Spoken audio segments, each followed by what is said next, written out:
Dalawang pulis ang sugatan ng saksakin na isang lalaki sa loob ng police outpost sa Escolta, Maynila. Patay ang suspect ng tangkaing mga agaw ng baril. Saksi si Mav Gonzalez. Ito ang laslas na tinamon ng isang pulis matapos saksakin ng isang hindi pa nakikilalang sospek sa loob mismo ng MPD Station 11 Police Outpost sa Escolta, Maynila. Mahigit 8 pulgada ang laslas sa leeg ni PO1 Jeros Gonzalez at kinailangan tahiin.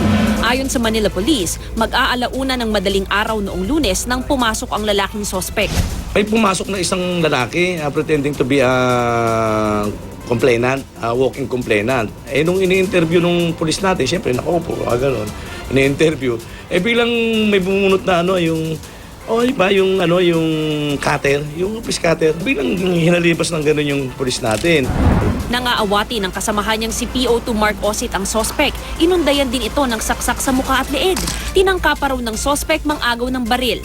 Dito na pinaputukan ng mga pulis ang lalaki. Dead on arrival ang sospek pagdating sa Gat Andres Hospital. Hindi pa rin nakikilala ang sospek na nasa edad 40 at nakaitim na shorts lamang. Wala kasing nakuhang ID sa kanya at wala pa rin pamilyang kumukuha ng katawan sa ospital. Maayos naman na ang lagay ng dalawang pulis at nakalabas na ng ospital. Dapat po naging aalerto po sila. Sinasabi po naman namin sa kanila, dapat always alert, always stay alert, presence of mind. Ako si Mav Gonzalez, ang inyong saksi.